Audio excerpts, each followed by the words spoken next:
Welcome to crime diaries. ఈ వారం మన guest young women IFS officer.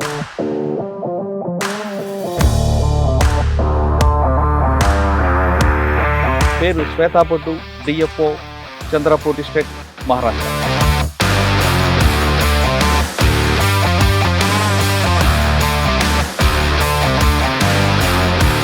Shweta బొడ్డు విశాఖపట్నం నుంచి నాగ్పూర్, చంద్రపూర్ వరకు మీ జర్నీ చెప్పండి. నా జర్నీ సింపుల్ అండి. ఒక రకంగా చెప్పాలంటే అదృష్టంగా కూడా అయ్యింది.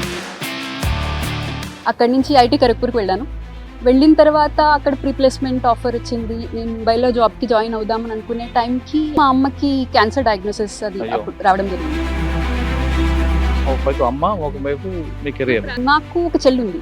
చెల్లికి మాటలు రావు. యాజ్ ఇన్ చిన్నప్పుడు హైపోథైరాయిడిజం రావడం వల్ల సో అప్పటికి ఇంకా నా లైఫ్ మొత్తం అమ్మ అన్నట్టే ఉంది. ప్రజలు ఎవరు తట్టుకుందాం అమ్మ తెలియదండి. ఆ టైంలో ఉంటుంది అనుకుంటా. అంటే ప్రయారిటీస్ అలా ఉన్నప్పుడు, ఎందుకంటే అమ్మ ఆల్మోస్ట్ తన లైఫ్ ని మా కోసం త్యాగం చేసింది. చాలా ఎక్కువ కష్టపడేది. చంద్రపూర్ వచ్చిన ఛాలెంజ్ ఏంటంటే వరల్డ్స్ లో హైయెస్ట్ డెన్సిటీ టైగర్ పాపులేషన్ ఎక్కడైనా ఉంటే అది చంద్రపూర్. ఒక్క పరంగా మనం టైగర్ ప్రొటెక్షన్ చేయాలి, రెండో పరంగా సాచురేషన్ లిమిట్ దాటి అంటే క్యారింగ్ కెపాసిటీ దాటి ఇక్కడ టైగర్స్ ఉండడం వల్ల టైగర్స్ ఫ్రింగ్ జోన్స్ లో కానీ లేకపోతే ఊర్లో కానీ వస్తూ ఉంటాయి. వచ్చినప్పుడు ఏదైతే హ్యూమన్స్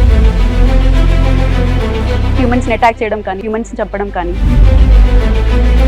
ఎందుకంటే టైగర్ బయటకు వస్తుంటది. ఇక్కడ కన్జర్వేషన్ లెవెల్స్ బాగా పెరిగాయి, ఎస్పెషల్లీ మహారాష్ట్రలో. అవ్వడం వల్ల తడోబా ఒక కోర్ సెంటర్ లాగా ఉండి అక్కడి నుంచి టైగర్స్ సంఖ్య పెరిగింది, జనాభా పెరిగింది. పెరగడం వల్ల సో ఎప్పుడైతే ఓల్డర్ టైగర్స్ ఉంటాయో, అవి వాళ్ళ టెరిటరీని డిఫెండ్ చేసుకోలేని టైగర్స్ ఉంటాయో, అవి లోపల ఉండలేక, కంపిటీషన్ భరించలేక అవి బయటకు వచ్చేస్తాయి. సడన్ గా పుడికి మనం ఎదురైంది అనుకోండి, ఫేస్ టు ఫేస్ అయిపోయి ఏమీ చేయదు, జస్ట్ అలా నిల్చోవాలి, వంగద్దు, అరవద్దు. ఎందుకంటే పులికి ఆ ఉన్న మ్యూచువల్ అండర్స్టాండింగ్ వల్ల. Welcome to crime diaries. ఈ వారం మన guest young women IFS officer. పేరు శ్వేతా బొడ్డు, డిఎఫ్ఓ, చంద్రపూర్ డిస్ట్రిక్ట్, మహారాష్ట్ర. ఆంధ్రప్రదేశ్ చెందిన శ్వేత గారు ప్రస్తుతం మహారాష్ట్రలో చంద్రపూర్ డిఎఫ్గా పనిచేస్తున్నారు. ఇక్కడ రాకముందు సివిల్స్ రాశారు. సివిల్స్ తర్వాత ఐఎఫ్ఎస్ రాయడం, ఐఎఫ్ఎస్లో క్యాడర్ కొట్టడంతో మహారాష్ట్రకి వచ్చారు. అయితే శ్వేత హస్బెండ్ గారు కూడా డిఎఫ్ఓ, ఆయన కూడా ఐఎఫ్ఎస్ ఆఫీసర్. ఆయన కూడా మనం ఇంటర్వ్యూ చేస్తాం. కానీ ముందుగా శ్వేత గారిని చేస్తున్నాం. శ్వేత గారు ఆంధ్రప్రదేశ్లో విశాఖపట్నం జిల్లాకు చెందిన శ్వేత గారు మహారాష్ట్రలో పనిచేస్తున్నారు. కానీ వాస్తవంగా ఆవిడకి జమ్మూ కాశ్మీర్ క్యాడర్ వచ్చింది. కానీ జమ్మూ కాశ్మీర్ నుంచి హస్బెండ్ మహారాష్ట్ర కాబట్టి ఆవిడ ఇక్కడికి వచ్చారు. మహారాష్ట్రలో ఫారెస్ట్ ఏ విధంగా ఉంటుంది, ముఖ్యంగా చంద్రపూర్ అనగానే మనకి చంద్రపూర్ చుట్టుపక్కల ఎక్కువగా పుల్లులు తిరుగుతుంటాయి. దాదాపు 250 పుల్లు ఉన్నాయి. అంటే చంద్రపూర్ ఒకటే కాకుండా పక్కన తడబా ఫారెస్ట్కి శ్వేత గారి హస్బెండ్ ఆనంద్ రెడ్డి గారు పనిచేస్తున్నారు. ఆయనతో తర్వాత తడబా గురించి అడుగుదాం. ప్రస్తుతం చంద్రపూర్లో ఫారెస్ట్ ఏరియాలో ఉంది. ఇక్కడ ఎంక్రోచ్మెంట్ ఎలా కాపాడతారు, ఎంక్రోచ్మెంట్ జరగకుండా ఫారెస్ట్ని, రిజర్వ్ ఫారెస్ట్ని ఎలా కాపాడుతుంటారు, చంద్రపూర్లో చుట్టుపక్కల తిరుగుతున్న పులుల్ని సంఖ్య ఎలా పెరుగుతుంది, ఆ కారిడార్ ఏ విధంగా ఉందనే విషయాల్ని శ్వేత గారు తెలుసుకున్నాం. శ్వేత గారు నమస్తే అమ్మ. మహారాష్ట్రలో తెలుగు అమ్మాయి, పక్క తెలుగింటి ఆడపడుచు, తెలుగింటి, విశాఖపట్నం పక్క, అందరూ డౌట్ లేదు. కానీ మరాఠీ మాత్రం పెరిగింది అంతా విశాఖపట్నం. కానీ మరాఠీలో కూడా అప్లా అని బాగానే మాట్లాడుతున్నారు. ఆక్యుపేషనల్ హజార్డ్ అంటారండి. ఆక్యుపేషనల్ హజార్డ్ అంటారు. వచ్చిన తర్వాత నేర్చుకోకపోతే. చంద్రపూర్ అనగానే మనకి పులులు ఎక్కువగా తిరుగుతుంటాయి. ఎక్కువ దాదాపు 250 పైన పైగా పుల్లు ఉన్నాయి. ఆ సంఖ్య పెరగడానికి మీరు తీసుకున్న అచీవ్మెంట్ ఏంటి? పులులు పెరిగిన తర్వాత ఇక్కడ అంటే ఎకో సిస్టమ్ కూడా డెవలప్ అవుతుంది కాబట్టి ప్రజలు ఏ విధంగా వస్తారు, ఫారెస్ట్ ఎలాగ ఎకో సిస్టమ్ డెవలప్ అవుతుంది, పులుల వల్ల ప్రజలకి గ్రామాలకు వెళ్ళినప్పుడు అటాక్ చేయడం అనేది జరగకుండా పబ్లిక్లో వీరి చుట్టుపక్కల అంటే ఫారెస్ట్ చుట్టుపక్కల ఉన్న గ్రామాలందరూ కూడా వాళ్ళకి ఎలాగ ఎవరేజ్ తీసుకొస్తారు, వాటి అడవి తమ పరిధి దాటకుండా రావడానికి, వాటి టెరైన్ నుంచి బయటికి రాకుండా వాటికి ఏ విధంగా ట్రైనింగ్ ఇస్తుంటారా లేదా, ఇవన్నీ విషయాలు చెప్పే ముందు శ్వేతా బొడ్డు విశాఖపట్నం నుంచి నాగ్పూర్, చంద్రపూర్ వరకు మీ జర్నీ చెప్పండి. నా జర్నీ సింపుల్ అండి. ఒక రకంగా చెప్పాలంటే అదృష్టంగా కూడా అయ్యింది. నేను పుట్టింది పెరిగింది విశాఖపట్నంలోనే. నా 10th 12th క్లాస్ వరకు నేను విశాఖపట్నంలో చేశాను. 10th క్లాస్లో district first rank, state 8th rank అలా రావడం వల్ల సడన్గా చాలా కాలేజెస్ వాళ్ళు వచ్చి మీ అమ్మాయిని పంపించండి అంటే ఐఐటీ కోచింగ్ ఇస్తాం అదంతా అని చెప్పి ఇంటికి వచ్చారు. ఇంటికి వచ్చారు కదా అని చెప్పి సరే ఐఐటీలో జాయిన్ అవుతామని చెప్పి నేను వెళ్ళి 11th 12th కోచింగ్ తీసుకోవడం జరిగింది. అక్కడ వైజాగ్లోని శ్రీ చైతన్య జూనియర్ కాలేజ్, అక్కడే చదువుకున్నాను. సంపత్ వినాయక్ అక్కడ చదువుకున్నా. అక్కడ నుంచి ఐటీ ఖరగ్పూర్కి వెళ్ళాను. వెళ్ళిన తర్వాత అక్కడ ప్రీప్లేస్మెంట్ ఆఫర్ వచ్చింది. నేను ముంబైలో జాబ్కి జాయిన్ అవుదామని అనుకునే టైంకి అప్పుడు మా అమ్మకి క్యాన్సర్ డయాగ్నోసిస్ అది అయ్యో. అప్పుడు రావడం జరిగింది. అంటే మీ అమ్మకి అప్పుడు మీరు ఇంటర్మీడియట్ అప్పుడు వచ్చిందా లేదంటే లేదు, కాలేజ్ అయిన 2 నెలలకి అమ్మకి క్యాన్సర్ డయాగ్నోసిస్. అప్పుడే ఒంట్లో బాగాలేదని తెలుసు, కానీ అది రావడం ఆ టైంలో క్యాన్సర్ వస్తుంది అన్న ఊహే మనకు అనిపించదు. మన దగ్గరగా ఉన్న వాళ్ళకి వస్తుందని కూడా అనుకోం. అది మా ఫ్యామిలీకి పెద్ద షాక్ ఉండే. అమ్మది నాన్నగారు ఏం స్టేజ్ చేస్తారండి? 3Cలో ఉండే. నాన్నగారు బిఎస్ఎన్ఎల్లో పనిచేస్తారు. అమ్మ కూడా secondary grade teacher, SGT government school teacher పనిచేస్తుండే. ఆ టైంలో ఇంకా అమ్మని చూసుకోవడం కోసం మా తమ్ముడు అప్పుడు చాలా చిన్నవాడు, 10th క్లాస్, ఇంకా ఎగ్జామ్స్ కోసం ప్రిపేర్ అవుతున్నాడు ఆ టైంకి. అందుకని చెప్పి నేను వైజాగ్ వచ్చేసాను. వైజాగ్లో అన్ని అంటే ప్రైవేట్ ఖరగ్పూర్ నుంచి వైజాగ్ వచ్చారా? కాలేజ్ అయిపోయింది. కాలేజ్ అయిపోయిన 2 నెలల్లో అమ్మకి డయాగ్నోసిస్ వచ్చింది. ఓ, సో నేను ముంబై వెళ్ళాల్సింది, జాబ్ కోసం ముంబై వెళ్ళాల్సింది. నేను వైజాగ్ షిఫ్ట్ అయిపోయాను. అయిపోయి ఇంకా ఫుల్ టైం అంటే ఒక surgery plus chemotherapy plus Vellore తీసుకువెళ్ళి అక్కడి నుంచి హైదరాబాద్లో సర్జరీ చేయించి కీమోథెరపీ వైజాగ్లో చేయించుకుని ఇలా మొత్తంలో ఒక 6 to 8 months నేను ఇంట్లోనే ఉండిపోయాను కంప్లీట్గా. ఉండిపోయే టైంలో ఇంకా ఉద్యోగం కావాలి, ఇక్కడ వైజాగ్లో ప్రైవేట్ జాబ్ ఆపర్చునిటీస్ ఉండవు. Hmm. అందుకని చెప్పి నేను ఇంకా సివిల్ సర్వీస్ ఇంట్లో కూర్చొని చేయొచ్చు కదా అన్న ఉద్దేశంతో నేను సివిల్ సర్వీసెస్ స్టార్ట్ చేశాను.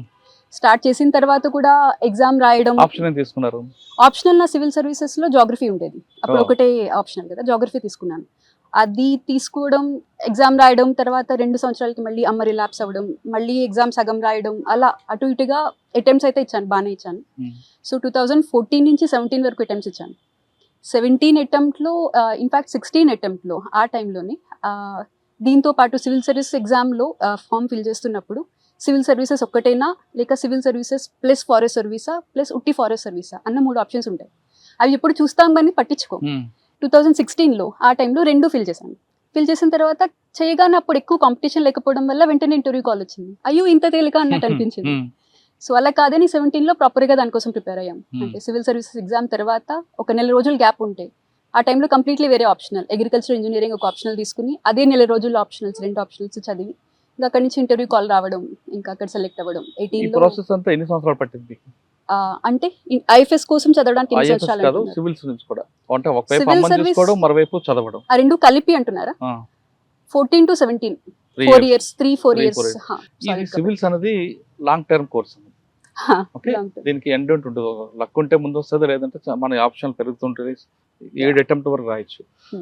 ఇంట్లో ఒక పక్కన ప్రెజర్ ఉంటుంది, మమ్మీ ఖచ్చితంగా ఏదో చేయు, జాబ్ చేయి, మీకు పెళ్లి చేసేయాలి, ఇవన్నీ ఉంటాయి. ఒక జాబ్ ఆడపిల్ల చేయమని ప్రెజర్ లేదు, పెళ్లి పెళ్లి చేసుకోవాలని ప్రెజర్ చేసుకుని ఉండేది ప్రెజర్ చాలా. ఉంటుంది. మరి ఆ ప్రెజర్ నుంచి ఎలా బయటపడ్డారు? పెళ్లి చేసుకోవడానికి ఆ ప్రెజరే నాకు అప్పుడు ఎక్కువ కష్టం అనిపించేది. ఆ ప్రెజర్ నుంచి బయటపడ్డానికి నాకు ఒకే మార్గం, ఎక్కడికి వెళ్ళకపోవడం, ఎవరితో మాట్లాడకపోవడం, ఇంట్లో కూర్చోవడం, అదే గదిలో కూర్చోవడం, అదే ఎగ్జామ్స్ రాయడం, లేకపోతే హాస్పిటల్కి వెళ్ళడం, ఆ పనులు చూసుకోవడం, మళ్ళీ రావడం, ఎగ్జామ్స్ రాయడం, అంతే. అదే నేను చేసేదాన్ని. ఆ టైంలో చాలా మంది బంధువులు, వాళ్ళ పెళ్లిళ్ళు, పేరెంటాలు ఇవన్నీ మిస్ అయిన సందర్భాలు ఉన్నాయి. మా ఫ్రెండ్స్ని అసలు కలిసిన సందర్భాలే లేవు సుమారు. వాళ్ళతో ఫోన్లో మాట్లాడడం కూడా చాలా అరుదుగా అవుతుండేది. ఎందుకు ఇలా అంటే అక్కడ వెళ్తే పెళ్లి ఎప్పుడు పెళ్లి అని అడుగుతారు. పెళ్లి ఎప్పుడని ఫ్రెండ్స్ అడుగుతారని కాదు, ఓవరాల్ ఇంకా ఐసోలేషన్ ఒక జోన్ లోకి వచ్చేసిన తర్వాత ఇంకా అందులోనే ఉంటారు. ఇంకా అక్కడి నుంచి బయటకు రావడానికి ఏదో సర్వీస్ వస్తే తప్ప, అలా ఉంటే తప్ప ఇంకా ఆ జోన్ లో అలా ఉండిపోతారు. అది నేను చాలా మందిలో చూసాను. అది అలా నాకు కూడా అయింది. అంటే కరోనా రాకముందే మీరు అన్ని కరోనా రాకముందే లాక్డౌన్. కరెక్ట్. సరే, ఐఎఫ్ఎస్ రాయాలనుకున్నారు, రాశారు. ఫస్ట్ దీంట్లో ఇంటర్వ్యూ వచ్చిందా మీకు? ఫస్ట్ దాంట్లో ఇంటర్వ్యూ వచ్చిందండి, కానీ అప్పుడు నేను ప్రిపేర్ అవ్వకుండా రాశాను. 2016 ఎగ్జామ్ లో నేను చెప్పాను కదా, ఒకసారి ఫెయిల్ చేసింది. రాశాను. అప్పుడు ఇంటర్వ్యూ వరకు వెళ్ళాను. అప్పుడు అర్థమైంది, ఓకే ఇది చేస్తే ఈజీగా వచ్చే అవకాశం ఉంది అన్నట్టు అనిపించింది. అంటే కొంచెం ప్రిపరేషన్ తోటే ఇందులో వచ్చే అవకాశం ఉంది అని అప్పుడు అనిపించింది. అందుకోసం 17 ఎగ్జామ్లో మళ్ళీ అది ప్రిపేర్ అయ్యి మళ్ళీ ఇంటర్వ్యూకి వెళ్ళినప్పుడు ఇంకా ఫైనల్ సర్వీస్ అప్పుడు వచ్చింది. ఓకే, ఇప్పుడు వచ్చింది మీకు ఏ బ్యాచ్? 18 బ్యాచ్. నేను 17 ఎగ్జామ్ 18 కానీ బ్యాచ్. మధ్యలో మీరు ఢిల్లీ ఎందుకు వెళ్ళారు? ఎందుకంటే నేను అది జాయిన్ అయినప్పుడు, అంటే అమ్మ టైంలో నేను ఎప్పుడైతే డిసైడ్ చేసుకున్నాను ఇలా సివిల్స్ చేద్దామని, అప్పుడు నాకు ఏమీ ఐడియా లేదు. ఒకటి సగం సగం టైం ఇవ్వడం వల్ల, 2 ఇంతకుముందు ఎప్పుడు నాకు ఆ అనుభవం లేకపోవడం వల్ల, ఆ దృష్టి కోణ అంటారు కదా, ఆ పర్స్పెక్టివ్ లేదు నాకు. ఎప్పుడు ఇలా సివిల్స్ కోసం వెళ్ళాలి అన్న పర్స్పెక్టివ్ లేకపోవడం వల్ల, ఇలా అయితే కాదు ఏదో గైడెన్స్ కావాలి అని చెప్పి ఫస్ట్ టైం అమ్మ రెమిషన్ లో ఉన్నప్పుడు అప్పుడు ఢిల్లీకి వెళ్ళాను. మరి అమ్మ ఇబ్బంది పడలేదా? లేదు, రెమిషన్ లో ఉంది అప్పుడు. అచ్చా. అంటే కీమోథెరపీ అయిపోయిన తర్వాత 1 సంవత్సరం 2 సంవత్సరాల పాటు క్యాన్సర్ సిమ్టమ్స్ ఏమీ ఉండవు. ఆ టైంలో నేను ఢిల్లీ వెళ్ళాను. ఢిల్లీలో అదే టైం మళ్ళీ 2 సంవత్సరాలు అక్కడే వెళ్ళాను. వచ్చేసరికి అంటే అమ్మకి మళ్ళీ ఎప్పుడైతే వెనక్కి రిలాప్స్ అయిందో, సెకండ్ టైం రిలాప్స్ అయిందో, అప్పుడు మళ్ళీ వెనక్కి వచ్చాను. సో అమ్మతో పాటే నేను ఎక్కడ ఉండడం, ఎక్కడ చదవడం, ఎలా అటెంప్ట్ ఇవ్వడం, అలాంటివి అలా జరుగుతున్నాయి. అంటే అమ్మతో అమ్మ ఒకవైపు మీ నా కెరీర్. ప్రయారిటీ అప్పుడు అమ్మ ఉండేది. ఎందుకంటే అమ్మ సెంట్రల్. నాకు ఒక చెల్లి ఉంది, చెల్లికి మాటలు రావు. యాజ్ ఇన్ చిన్నప్పుడు హైపోథైరాయిడిజం రావడం వల్ల, డాక్టర్ చేసిన ఒక తప్పు వల్ల వెంటనే డయాగ్నోస్ కాక ఆల్మోస్ట్ అంటే చావు బతుకుల్లో ఉన్న పరిస్థితి వరకు వెళ్ళింది. అయ్యో అందువల్ల చిన్ని చాలా డిపెండెంట్. చిన్ని అంటే మా చెల్లి, తను చాలా డిపెండెంట్, అమ్మ పైన డిపెండెంట్ ఉండేది. సో మా కుటుంబానికి అమ్మ ఒక ఫల్క్రమ్ లాగా, ఒక పైవట్ లాగా. సో అప్పటికి ఇంకా నా లైఫ్ మొత్తం అమ్మ అన్నట్టే ఉండేది. ఇంకా ఆ టైంలో ఎప్పుడు అమ్మకి బాగుంటే అప్పుడు అక్కడికి వెళ్ళడం, బయటకు వెళ్ళడం. ఎప్పుడు మళ్ళీ కాదు అంటే అమ్మకి మళ్ళీ రిలాప్స్ అయింది అంటే 3-4 సార్లు రిలాప్స్ అయింది. ఎప్పుడైతే మళ్ళీ వెనక్కి రావడం, ప్రజలు ఎలా తట్టుకున్నాం అమ్మ అసలు? ఎందుకంటే అమ్మ మనకి ఇంపార్టెంట్. అమ్మ అది ఇంకా అది నాన్ నెగోషియబుల్ అన్నట్టు ఉండేది. కానీ ఇక్కడ ఒకవైపు కెరియర్ తెలియదండి, ఆ టైంలో ఉంటుంది అనుకుంటా. అంటే ప్రయారిటీస్ అలా ఉన్నప్పుడు డెస్పరేట్, ఇది ఎలాగైనా చేయాలి లేదా దీనికే ఎనర్జీ ఫోకస్ చేయాలి అని అనుకున్నప్పుడు ఎనర్జీ వస్తుంది అనుకుంటా. ఇప్పుడు మళ్ళీ వెళ్ళి అలాంటి ఏమైనా పరిస్థితి వస్తే చేయగలుగుతా అంటే నేను చెప్పలేను. కానీ ఆ పరిస్థితుల్లో ఎవరైనా చేస్తారని అమ్మ కోసం చేస్తారు. అమ్మ మీద ప్రేమతో ఆ విధంగా. ఎందుకంటే అమ్మ ఆల్మోస్ట్ తన లైఫ్ మా కోసం త్యాగం చేసింది. చాలా ఎక్కువ కష్టపడేది. అంటే సుమారు ఒక 8 ఏళ్ల పాటు పొద్దున 3:45 లేచి మా అందరికీ తనే వండేది, తనే క్యారేజీలు పెట్టేది, 7ంటికి వెళ్ళేది, 2 గంటలు ప్రయాణం చేసేది. ప్రయాణం చేసి తను స్కూల్కి వెళ్ళి సాయంత్రం వచ్చి మళ్ళీ 2 గంటలు ప్రయాణం చేసి మళ్ళీ వెనక్కి వచ్చి మళ్ళీ మా కోసం వండి పెట్టి క్యారేజీలు అన్నీ తనే తుమ్ముకుని తనే ఉతుక్కుని, అంటే మొత్తం తన లైఫ్ అంతా మాతోటే ఉండేది. ఇంకా అలాంటి పరిస్థితుల్లో ఇంకా తిరిగి అమ్మకి అవసరం వచ్చినప్పుడు అప్పుడు చాలామంది అనేవారు, ఇన్ఫాక్ట్ మా బంధువులు కూడా అనేవారు, ఇలా నువ్వు ఎంతకాలం చేస్తావు, ఐఐటిఎన్వి చదువుకున్నావు, నీకు ఎక్కడైనా ఉద్యోగం వస్తుంది, ఎందుకు వైజాగ్లో ఉండిపోతున్నావు, బయటకు వెళ్ళు అని చాలామంది అన్నారు. కానీ ఎందుకు ఆ టైంలో నాకు అది నెగోషియేట్ చేయలేము, ఆ పాయింట్ నెగోషియేట్ చేయలేము అని అనిపించింది. సో అందుకోసం అది ఈజీ అనిపించింది. అప్పుడు ఆ డిసిషన్ తీసుకోవడం నాకు కష్టం అనిపించింది. నువ్వు ఆడపిల్ల కాబట్టి అమ్మ మనసు తెలుసుకున్నావు. అమ్మ మనసు తెలుసుకోలేదు, అమ్మ మనసు నాకు పెళ్లి చేయాలని ఉండేది. అది అమ్మ మనసు కాదు అసలు. అమ్మ మనసు కాదు, కూతురు మనసు. మీరు కూడా అమ్మ అవుతారు కదా, అప్పుడు తెలుస్తుంది. అంటే అమ్మ మనసు గొప్పది అంటారు కదా, అందుకే మా అమ్మ మనసు ఖచ్చితంగా చెప్పగలుగుతాను. చాలా మా కోసం అందరు అమ్మలు అలాగే ఉంటారు కాబట్టి ఎవరికి వాళ్ళ అమ్మ గొప్ప అన్నట్టు. ఇప్పుడు ఐఎఫ్ఎస్ సాధించిందా? ఫస్ట్ మీ ట్రైనింగ్ ఎక్కడ ఇచ్చింది? ఐఎఫ్ఎస్ వచ్చిన తర్వాత ఆ టైంలో అంటే ఐఎఫ్ఎస్ వచ్చిన తర్వాత అమ్మకు చెప్పారా? ఫస్ట్ అమ్మకే చెప్పాను. ఏమన్నారమ్మా? అమ్మ సాయంత్రం పూజ చేసుకుంటుంది. సో సాయంత్రం తెలిసాయి మాకు రిజల్ట్స్. కిందకి రాగానే అమ్మ అంటే సెలెక్ట్ అయిపోయానని చెప్పాను. ఎక్కడయ్యాను ఏమనేది ఏమీ చెప్పలేదు. అంటే ఏంటి అన్నట్టు చూసింది, ఏదో మౌన వ్రతంలో ఉన్నట్టు ఏదో ఏంటి అన్నట్టు చూసింది. చూసిన తర్వాత అప్పుడు మళ్ళీ చెప్పాను, ఇలా వచ్చింది, అయిపోయింది అన్నట్టు. అంటే అసలు ఏమీ మాట్లాడకుండా అక్కడ మళ్ళీ వెంటనే ఇలా తిరిగిపోయి ఇలా దండం పెట్టేసి చేసేసి అసలు నాతో మాట్లాడలేదు. సో చాలాసేపు పూజ చేసుకుని తర్వాత బయటకు వచ్చిన తర్వాత అప్పుడు తనకి ఇంకా అర్థమైంది. ఓకే ఏమనలేదు, అమ్మ అంత ఎక్స్ప్రెస్ చేయదు, నీకు తెలుస్తుంది అంతే, మనకి చాలా హ్యాపీగా ఉంది, చాలా రిలీవ్డ్ గా ఉంది అన్నట్టు తెలిసింది. అప్పుడు జరిగిన ఇంకో గమ్మత్ ఏంటంటే ఆనంద్ అప్పుడు విశాఖపట్నంలో ఉండేవాడు, తను జాబ్ చేస్తూ ఉండేవాడు. చేస్తూ ఉన్నప్పుడు తను కూడా మా ఇద్దరి పరిచయం ఢిల్లీలో జరిగిందండి. మీరేమో విశాఖపట్నం, ఆయనేమో సిద్దిపేట నుంచి వచ్చారు. మీ ఇద్దరం ఢిల్లీలో చదవాలని, అది అంటే ఎవరికి వారు సొంతంగా ఢిల్లీలో వెళ్ళి ప్రిపేర్ అవుతున్నాం. ఉన్న టైంలో నాకు అక్కడ ఎవరు తెలియదు, నేను చెప్పాను కదా, నాకు గైడెన్స్ ఏమీ లేకపోవడం, ఏం చేయాలో తెలియకపోవడం వల్ల నేను చూస్తూ ఉండే ఎవరు కామన్ ఫ్రెండ్స్ ఎవరైనా ఉంటారా, తెలిసిన వాళ్ళు ఉంటే వాళ్ళతో గ్రూప్ లాగా చేసి గ్రూప్ స్టడీ చేయడం అనేది చాలా కామన్. సో అలా ఎవరైనా ఉంటారని తెలిసినప్పుడు తనకి నాకు, అంటే మద్రాస్లోని ఖరగ్పూర్లో, తను ఐటీ మద్రాస్, నేను IT Kharagpur. So common 12th class friends ఎవరైనా కొంతమంది నుంచి తను తెలిసింది. సో వాళ్ళకి ఆల్రెడీ ఒక గ్రూప్ ఉండేది, 3-4 అబ్బాయిలు కూర్చొని కలిసి చదువుకుంటూ ఉండేవారు. సరే వాళ్ళతో పాటు నేను కూడా లైబ్రరీకి వెళ్ళి చదువుకోవడం, వాళ్ళతో పాటు లంచ్ చేయడం, ఇలా ఒక కామన్ స్టడీ గ్రూప్ లాగా ఉండేది. అది మా ఫస్ట్ పరిచయం. అక్కడి నుంచి 3-4 ఏళ్ళ పాటు తను కూడా నాతో పాటే, అంటే కలిసి చదువుకోవడం, కలిసి ప్రిపేర్ అవ్వడం, కలిసి ఒకే సెంటర్లో ఎగ్జామ్ ఇవ్వడం, ఇంటర్వ్యూ కూడా తను ఒకరికొకరు హెల్ప్ చేసుకుని మాక్ ఇంటర్వ్యూస్ లాగా తీసుకుని ఇవ్వడం, అండ్ ఇద్దరికి ఒకేసారి రావడం, ఒకే సేమ్ సర్వీస్ సేమ్ ఇయర్ రావడం, ఇదంతా ఇంకా చాలా ఫ్లూయిడ్గా అయిపోయింది అన్నట్టు. న్యాచురల్ ఫ్లో ఇద్దరిది ఎలా ఉండేది. సో అప్పుడు నాది వచ్చిన తర్వాత అమ్మ ఎందుకో మరి ఆనంద్ అని అడిగింది. అంటే నాది వచ్చిందంతా అయిపోయింది, అంత సడన్ గా ఎందుకో మరి ఆనంద్ అని అడిగింది. అయితే ఆనంద్ కూడా వచ్చిందంటే ఏంటో ఒకలాంటి ఆనందం ఉండే. అప్పుడు మేము అనుకోలేదు పెళ్లి చేసుకోవాలన్న ఆలోచన అప్పుడు మాకు అలా లేదు. మేము ఫ్రెండ్స్ అప్పుడు కామన్ స్టడీ గ్రూప్ లో ఉండేవాళ్ళం, కామన్ గా గ్రూప్ లోనే హ్యాంగ్ అవుట్ అవుతూ ఉండేవాళ్ళం. సో అప్పుడు మా అమ్మ ముఖంలో ఒక వెలుగు వచ్చింది. అంటే మా అమ్మకి ఆనంద్ అంటే ఇష్టం, అంటే చాలా మంచి అబ్బాయి అన్న ఒక అభిప్రాయం ఉండేది. సో అది కూడా ఒక అప్పుడు గమ్మత్తుగా అనిపిస్తుంది, అలా ఎందుకు అడిగింది అని ఒకసారిగా. మరి మీ ఇద్దరు పెళ్లి చేసుకోవాలని ఎప్పుడు అనుకున్నారు? పెళ్లి చేసుకోవడం అలా ఇంకా అది న్యాచురల్ అయిపోయిందండి. ఎందుకంటే మాది 18లో మీ ఇద్దరం క్వాలిఫై అయ్యాం, 18 బ్యాచ్ ఇద్దరిది. 18 ఎండింగ్ కి మా నిశ్చితార్థం అయిపోయింది. సో మధ్యలో ఒక్కసారి పెళ్లి చేసుకుందాం అనుకోవడం కంటే కూడా సరే చేసేసుకుందాం అనుకున్నా అంటే నేను ఇంట్లో చెప్పడం అమ్మ ఆల్రెడీ అంటే తన పైన ఒక సదభిప్రాయం ఉండడం వల్ల ఓకే అనేయడం, నాన్నగారికి చెప్పడం, నాన్నగారు ఒప్పేసుకోవడం. కానీ వాళ్ళ ఇంట్లో ఆనంద్ గారి ఇంట్లో వాళ్ళ ఇంట్లో 5 నిమిషాలు ఒప్పుకున్నారు తను చెప్పడం. ఎందుకంటే మీ ఇద్దరం కలిసి ఎగ్జామ్స్ రాసేవాళ్ళం. సో వాళ్ళ పేరెంట్స్ వచ్చేవారు ఎగ్జామ్ సెంటర్ కి. సో ఇద్దరికి పేరెంట్స్ కి ఇద్దరు తెలుసు. ఇద్దరు ఒప్పుకొని ఎప్పుడు పెళ్లి చేశారు? పెళ్లి 19 లో అయింది. 2019 ఇక్కడ హైదరాబాద్ లోనే అయింది. ఇద్దరు కామన్ ఏరియా పెట్టుకున్నారా? కామన్ ఏరియా అంటే ఫ్రెండ్స్ కి రావడానికి కంఫర్టబుల్ గా ఉంటుంది. వైజాగ్ వరకు రావడం అనేది ఫ్రెండ్స్ కి కష్టం, వాళ్ళకి కూడా రావడం కష్టం అన్న ఉద్దేశంతో హైదరాబాద్. ఆనంద్ గారికి ఇక్కడ వచ్చి వైజాగ్ ఎందుకు జాబ్ చేశారు మరి? తను ఇక్కడ ఐఎఫ్ఎస్ లోకి రావడానికి ముందు తను కస్టమ్స్ లో పనిచేసేవాడు. SSC staff selection commission group B exam ఉండేది. తను ఢిల్లీలో ఉన్నప్పుడే ఎగ్జామ్ క్వాలిఫై అయ్యాడు. ఓకే, వైజాగ్ లో ఉన్నప్పుడు వైజాగ్ లో కూడా ఆనంద్ జాబ్ చేశారా? తను ఢిల్లీలో ఉన్నప్పుడే staff selection commission group B exam అది రాశాడు. సో కస్టమ్స్ ఇన్స్పెక్టర్ కింద తనకి ఉద్యోగం వచ్చింది. అది కూడా మళ్ళీ వింతగా తనకి ఫస్ట్ ముంబై వస్తే వాళ్ళ నాన్నగారు కాదు అని చెప్పి, ముంబైలో చాలా బిజీ ఉంటుంది, నువ్వు చేయలేకపోతావు అంటే ప్రిపేర్ అవ్వలేకపోతావు సివిల్ సర్వీసెస్ కోసం అని చెప్పి ముంబై నుంచి వైజాగ్ మార్పించుకున్నారు. సో తను వైజాగ్కి రావడం, అదే టైంలో నేను అమ్మకి మళ్ళీ రిలాప్స్ అయింది అని చెప్పి ఢిల్లీ నుంచి రావడం, ఇది కూడా ఒకేసారి అలా జరగడం. అక్కడ కూడా వైజాగ్లో ఉన్నప్పుడు కూడా కలిసి ప్రిపేర్ అయ్యేవాళ్ళం. తర్వాత ఐఎఫ్ఎస్ ట్రైనింగ్ డెహ్రాడూన్ ట్రైనింగ్ అయ్యారు.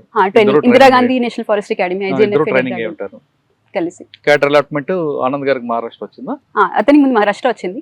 ఆ టైంలో నా జమ్మూ అండ్ కాశ్మీర్ అలాట్ అయ్యింది. కానీ మీ అకాడమీలో ఉండగానే పెళ్లి అయిపోవడం వల్ల అక్కడే ఉండి, అంటే నేను కాడర్కి వెళ్ళలేదు, జమ్మూ కాశ్మీర్కి వెళ్ళలేదు. నా ఫస్ట్ ఇక్కడే ప్రొబేషన్ కూడా ఇక్కడే అయింది. మీకు మహారాష్ట్ర ఇచ్చారు? మహారాష్ట్ర స్పౌజల్ కేసులో ట్రాన్స్ఫర్ అయ్యింది. మహారాష్ట్రలో ఫస్ట్ మీరు ఎక్కడ చేశారు? ఫస్ట్ మా ఇద్దరికి నాసిక్ లో పోస్టింగ్ వచ్చింది. అంటే ఫీల్డ్ పోస్టింగ్ ఉంటుంది కదా, ఇనిషియల్ ప్రొబేషన్ టైంలో ఫీల్డ్ ట్రైనింగ్ ఉంటుంది. అది మీ ఇద్దరం నాసిక్ లో చేసాం. తర్వాత ACF assistant conservator of forest, అది సంవత్సరంన్నర పాటు ఇద్దరం మళ్ళీ అది నాసిక్ లో ఫారెస్ట్ అని కాకపోయినా పోస్టింగ్స్ ఉంటాయి. ఇక్కడతో పోలిస్తే నాసిక్ లో ఫారెస్ట్ తక్కువ, ఏరియా తక్కువ, కానీ పోస్ట్ ఫిల్ చేయాలి కాబట్టి, అంటే ఆ టైంలో ఆ ఏసీఎఫ్ పోస్ట్ వేకెంట్ ఉండడం వల్ల. మీరు బీట్ ఆఫీసర్ కూడా చేశారు ట్రైనింగ్? బీట్ ఆఫీసర్ నుంచి ట్రైనింగ్ వస్తుంది కదా? Beat officer range forest officer అంటారు మహారాష్ట్రలో. ఆర్ఎఫ్ పోస్టింగ్ ఉంటది. మీరు ఎప్పుడైనా నైట్ డ్యూటీలు చేశారా? ఓ చాలా చేసామండి, చాలా తిరిగేవాళ్ళం. నైట్ స్టాఫ్ తో పట్టుకుని, అంటే ఫుడ్ పాట్రోలింగ్ చేసిన రోజులు కూడా ఉన్నాయి. లేదా వెహికల్ తీసుకుని రాత్రి పూట్ల ఏదైనా వెహికల్స్ అన్నిటిని ఆపి వాటిని చూసి ఏం చేస్తున్నారు, ఎక్కడికి వెళ్తున్నారు, వీళ్ళ రూట్స్ ఏంటి, ఒకవేళ వెళ్తే ఏ రూట్స్ వీళ్ళు ఫాలో అవుతారు, అక్కడ గస్తీ పెట్టించడం లేకపోతే ఆపించడం. ఎస్పెషల్లీ దివాళీ, పోలా ఇలాంటి టైంలో ఎప్పుడైతే ఎక్కువ జరుగుతుంటుందని తెలుసు, వాళ్ళతో పాటు వెళ్ళడం చాలా చేసాం. చాలా బాగుంటుందండి, ఎక్సైటింగ్ ఉంటుంది. ఫస్ట్ పోస్టింగ్ లో మీకు వచ్చిన ఛాలెంజ్ ఏంటి? ఫస్ట్ పోస్టింగ్ లో మాకు వచ్చిన ఛాలెంజ్ ఎక్కువ అవకాశం రాకపోవడం అండి. ఎందుకంటే 2020లో ఈ పోస్టింగ్ చేశాను. ఆ టైంలో కోవిడ్ పీక్ లో ఉండే. సో మొత్తం డిపార్ట్మెంట్ అంతా ఒక స్టాండ్ స్టిల్ లాగా ఉండేది. ఒక ప్రొటెక్షన్ పని తప్ప వేరే ఏమీ చేయే అవకాశం ఉండేది కాదు అప్పుడు. సో ఆ టైంలో నేను తెలుసుకుందల్లా ఫీల్డ్ స్టాఫ్ తో ఎలా ఉండాలి, అంటే నా కింద ఉన్న రేంజ్ లో మొత్తం ప్రతి గార్డ్ పేరు నేను గుర్తుపెట్టుకునేదాన్ని. అంటే వాళ్ళతో పర్సనల్ గా మాట్లాడితే వాళ్ళు ఎలా రియాక్ట్ అవుతారు, ఇలా మ్యాన్ మేనేజ్మెంట్ ఏదైతే ఈ సర్వీస్ కి అవసరం ఉంటుందో అది నేను నా ఫస్ట్ టైం అక్కడే నేర్చుకున్నాను. అది ఛాలెంజ్ అని చెప్పను కానీ మంచి ఎక్స్పీరియన్స్. కానీ మీరు విశాఖపట్నం పుట్టి పెరిగారు, మన చుట్టుపక్కల అడవి, సముద్రం తప్ప మనకు అడవి. అటువంటిది మీరు ఏరియాలోకి రావడం, అడవి అనగానే అందరికీ చెట్లు నరకడం, కొట్టడం అనుకుంటారు, కానీ ఇది ఒక ప్రకృతి. దాన్ని ఎంజాయ్ చేసే వాళ్ళు చాలా ఎంజాయ్ చేస్తారు. ఆ నేచర్ ఎంజాయ్ చేయడం అనేది చాలా అదృష్టంగా ఉంటుంది. ఆ అదృష్టం మీకు వచ్చింది, ఉద్యోగ రూపాయలు వచ్చింది. మీకు ఏమనిపించింది రాగానే? నిశ్శబ్దం వాతావరణం, ఆ పక్షుల కిలకలలు, చెట్లు, మంచి స్వచ్ఛమైన గాలి, వాటిని చూసి ఎంజాయ్ చేశారా? మనం విశాఖపట్నంలో ఉన్నాం, మనకు అసలు సముద్ర ఘోష లేదు, ఢిల్లీలో ట్రైనింగ్ తీసుకున్న సౌండ్లు లేవు, ఆ పొల్యూషన్ లేదని బాధపడ్డారు? మామూలుగా ఐఎఫ్ఎస్ అనేది జనరల్ గా తెలియదు, అంటే ఎక్కువ మంది దీనికి అప్లై కూడా చేయరు. ఇన్ఫాక్ట్ నాకు ఎంత తెలియదంటే, నా ఇంటర్వ్యూలో ఒక 5 పక్షుల పేర్లు చెప్పమంటే మా ఇంటర్వ్యూ బోర్డులో 5 చెప్తున్నారు, నాకు 5 అసలు గుర్తు రాలేదు. సో ఆలోచించి పీకాక్ అని చెప్పాను. చెప్తే ఇంకా వాళ్ళు వెయిట్ చేస్తున్నారు, ఇంకా చెప్పు అన్నట్టు వెయిట్ చేస్తున్నారు. నాకు అసలు ఏం గుర్తు రావట్లేదు, ఎందుకు గుర్తు రావట్లేదు తెలియదు, కానీ ఆ స్ట్రెస్ లో నాకు గుర్తు రాలేదు. ఇంకా చాలాసేపు వీళ్ళు వదిలేటట్టు లేరని చెప్పి ఇంకా కాకి అన్నాను. అన్న తర్వాత అసలు ఒకతను నవ్వినట్టు నాకు చిన్నగా అనిపించింది. అందులో తెలుగు ఇంకా ఏమీ చెప్పలే. అయినా సరే ఆ ఇంటర్వ్యూలో మార్కులు బాగానే ఇచ్చారు అనుకోండి. కానీ నేను చెప్పే ఉద్దేశం ఏంటంటే, ఈ సర్వీస్ గురించి చాలా మంది తెలియదు, ఇప్పుడిప్పుడే పైకి వస్తున్న సర్వీస్. ఇప్పుడు మీరు అన్నట్టు ఫారెస్ట్ సర్వీస్ అంటే వచ్చి పక్షుల కిలకల రావాలి మనకి తెలుస్తాయి, అలాంటిది ఇక్కడికి వచ్చిన తర్వాత కాదు అని తెలిసింది. ఇక్కడ వేరే సర్వీస్ లో చూసినట్టే ఇక్కడ కూడా మెయిన్ మనం చేసేది మ్యాన్ మేనేజ్మెంట్. మీరన్న పక్షుల్ని చూసేది లేదా పెట్రోలింగ్ చేయగలిగేది ఎక్కువ గార్డ్ లెవెల్ లేదా ఫారెస్టర్, ఆర్ఎఫ్ఓ లెవెల్ వరకు ఇది చెల్లుతుంది. ఆ తర్వాత నుంచి పైకి వచ్చాక ఇక్కడ కూడా ఓవరాల్ అవే మీటింగ్ అటెండ్ అవ్వాలి, లేదా ఫైల్స్ క్లియర్ చేయడం, లేకపోతే డెసిషన్స్ తీసుకోవడం, ఇలాగే ఉంటాయి. సో నేను నాసిక్ లో ఉన్నప్పుడు ఎప్పుడైతే ఆర్ఎఫ్ఓ పోస్ట్ లో ఉన్నాను, ఆ ట్రైనింగ్ పీరియడ్ లో ఉన్నాను, అప్పుడు బాగా ఎంజాయ్ చేశాను. అసలు పొద్దున్న పెట్రోలింగ్ అని వెళ్ళిపోతే సాయంత్రం రావడం, రోజంతా వాళ్ళతో పాటు తిరగడం అండ్ వెస్టర్న్ ఘాట్స్ లో ఉండడం, ఆ ప్రకృతి ఎంజాయ్ చేయడం, అదంతా అదే టైంలో చేశాను. చంద్రపూర్ వచ్చిన తర్వాత ఇక్కడ నా ఫస్ట్ అక్కడ నుంచి అక్కడికి వచ్చారు నాసిక్ తర్వాత నా proper cadre post deputy conservator of forest అంటే డిఎఫ్ఓ పోస్టింగ్. అది ఫస్ట్ ఇక్కడ డిసిఎఫ్ సెంట్రల్ చాందా చంద్రపూర్ లో, అది డిసిఎఫ్ అంటారు, deputy conservator of forest, DFO అంటారు, దాని ఈక్వలెంట్ అనుకోండి. అది ఇక్కడ సెంట్రల్ చందాలో అంటే చంద్రపూర్ లో వచ్చింది. ఇక్కడికి వచ్చిన తర్వాత జనాలు అనుకునేటట్టు, బయట అనుకునేటట్టు అమ్మాయిలు ఐఎఫ్ఎస్కి వస్తే అడవుల్లోకి వెళ్ళిపోవాలి, వాళ్ళకి ఏమైపోతుందో, ఎక్కడ సెక్యూరిటీ ఉంటుందా లేదా అన్న భయం ఉంటుంది. కానీ ఇక్కడ అస్సలు అలాంటి పరిస్థితే ఉండదు. అంటే మీటింగ్లు వీటన్నిటి నుంచి మీరు ఫీల్డ్కి వెళ్ళాలంటే మీరు టైం వేరేగా తీసుకోవాల్సి వస్తుంది. అంటే వెళ్ళే అవకాశం తక్కువ ఉంటుంది. వర్క్ ఉంటుంది.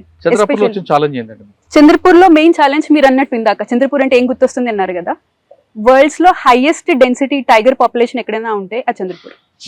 ఇంత హై డెన్సిటీ ఉండడం వల్ల ఒక పరంగా మనం టైగర్ ప్రొటెక్షన్ చేయాలి, టైగర్ కన్జర్వేషన్ అవి ఎలాగూ ఉన్నాయి.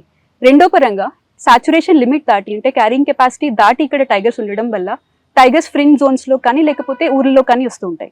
వచ్చినప్పుడు ఏదైతే హ్యూమన్ వైల్డ్ లైఫ్ కాన్ఫ్లిక్ట్ అంటారు, టైగర్ కాన్ఫ్లిక్ట్ అంటారు, మెయిన్ గా ఇక్కడ వచ్చేది పులులు వచ్చి వాళ్ళ క్యాటిల్ తినేస్తాయి, లేకపోతే వాళ్ళ వేరే వైల్డ్ లైఫ్ వచ్చి వాళ్ళ క్రాప్ ని పాడు చేస్తాయి.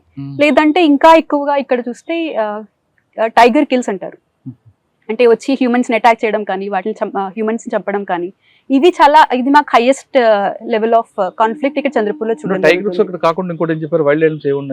వైల్డ్ ఎలిఫెంట్స్ ఉండవు ఇక్కడ. అంటే ఎలిఫెంట్ ఇక్కడ ఉండడం ఏరియా తక్కువ, కాకపోతే వైల్డ్ బోర్ వల్ల క్రాప్ కాంపన్సేషన్ ఎక్కువ, లేకపోతే గౌరు వల్ల, లేకపోతే స్లాత్ బేర్ వల్ల, వీటి వల్ల హ్యూమన్ అటాక్స్ జరుగుతాయి. టైగర్ బయటకు వస్తుంటది,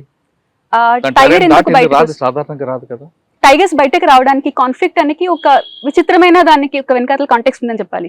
ఎప్పుడైతే ప్రాజెక్ట్ టైగర్ తీసుకొచ్చామో ఆ ప్రాజెక్ట్ టైగర్ సక్సెస్ వల్ల ఇక్కడ కన్జర్వేషన్ లెవెల్స్ బాగా పెరిగాయి. ఎస్పెషల్లీ మహారాష్ట్రలో ఈ వైల్డ్ లైఫ్ కన్జర్వేషన్ ఒక సక్సెస్ఫుల్ ఎగ్జాంపుల్ అయింది. అవ్వడం వల్ల తడోబా ఒక కోర్ సెంటర్ లాగా ఉండి అక్కడి నుంచి టైగర్స్ సంఖ్య పెరిగింది, దాని జనాభా పెరగడం వల్ల ఒక పాయింట్ ఆఫ్ టైం తర్వాత ఏదైనా ఒక ఎకోసిస్టమ్ కి సాచురేషన్ వచ్చేస్తుంది, అంటే క్యారింగ్ కెపాసిటీ మాక్సిమం సరిపోతుంది. అయిపోయిన తర్వాత ఎక్స్ట్రా టైగర్స్ ఉన్నవి, అంటే మంచి కన్జర్వేషన్ వల్ల ఉండే ఎక్స్ట్రా టైగర్స్ అవి ఇంకా బయటకు రావాల్సి వస్తుంది. ఎందుకంటే టైగర్స్ కి వాటిలో టెరిటోరియల్ ఫైట్ ఉంటుంది, వాళ్ళ టెరిటోరియన్ డిఫెండ్ చేసుకోవాలంటే వాటికి కొంత స్ట్రెంత్ ఉండాలి. సో ఎప్పుడైతే ఓల్డర్ టైగర్స్ ఉంటాయో, అవి వాళ్ళ టెరిటోరియన్ డిఫెండ్ చేసుకోలేని టైగర్స్ ఉంటాయో, అవి లోపల ఉండలేక కంపిటీషన్ భరించలేక అవి బయటకు వచ్చేస్తాయి. బయటకు వస్తే వాటికి ఈజీ ఫుడ్ యాక్సెస్ ఉంటుంది. ఎందుకంటే ఊరల్లో ఆవు పాకలు అంటారు, కౌ షెడ్స్ అవన్నీ ఉండడం వల్ల అక్కడికి వెళ్తే ఎప్పుడు అక్కడ ఏదో ఒక క్యాటిల్ తినడానికి ఉంటుందని తెలుసు. సో అవి బయటకు రావడం వల్ల క్యాటిల్ని చంపడం అదొక కాన్ఫ్లిక్ట్ ఇష్యూ అవుతుంది. అండ్ ఎప్పుడైతే ఒకసారి బయటకు వచ్చిందో లేదా జనాల్ని చూస్తుందో ఆ హ్యూమన్ ఇంప్రింట్ అని ఉంటుంది, అంటే భయపడ్డం అనేది తగ్గుతుంది, ఆ షైనెస్ అనేది తగ్గుతుంది. తగ్గడం వల్ల ఇంకా అక్కడి నుంచి యాక్సిడెంటల్ కాన్ఫ్లిక్ట్ కూడా జరుగుతుంది. అంటే మనుషులు వెళ్తుంటారు, ఒక్కడే మనిషి వెళ్తాడు, కొంచెం ఒంగుని ఉంటారు, లేకపోతే ఊళ్ళలో పొలం పనులు గట్టా చేసుకుంటూ ఉంటారు. సో ఒంగి ఉండడం వల్ల టైగర్ దాన్ని తన ప్రే అనుకుంటుంది. అంటే మనం నించుని పెద్దగా ఉంటే ఇది మన ప్రే కాదు అన్న ఒక అభిప్రాయం ఉంటుంది. సో ఎప్పుడైతే ఇలాంటి పొలం పనులు గట్టా చేస్తూ ఉంటారు, లేకపోతే రాత్రిపూట ఒక్కళ్ళే నడుస్తూ ఉంటారు, అలాంటి సమయాల్లో టైగర్ దాన్ని ప్రే అనుకుని యాక్సిడెంటల్ గా చంపడం అది కూడా జరుగుతుంది. చాలా రేర్ కేసెస్ లో ఇంకా మనుషుల్ని చంపడం అలవాటయ్యి మాన్ ఈటింగ్ టైగర్ అంటారు, అలాంటి వాడకూడదు. లేదండి, అలా లేదు. అలాంటి మీడియా ఇది కూడా అంటే ప్రచారం కూడా ఇవ్వడం సరైనది కాదు. ఎందుకంటే మాన్ ఈటింగ్ టైగర్ అని ఒక ముద్ర వేయాలంటే దానికి చాలా హిస్టరీ ఉండాలి, ఎవిడెన్స్ ఉండాలి. సో అలాంటివి కూడా మీడియా వల్ల బయటకు రావడం వల్ల సో ఇంకా రేర్ కేసెస్ లో మనుషుల్ని అటాక్ చేయడం, అంటే మనుషుల కోసమే కాచి ఉండి అటాక్ చేయడం, ఇలాంటివి కూడా మేము కొన్నిసార్లు చూస్తూ ఉన్నాం. ఎన్ని ఉంటాయండి మీకు చంద్రపూర్ లిమిట్స్ లో?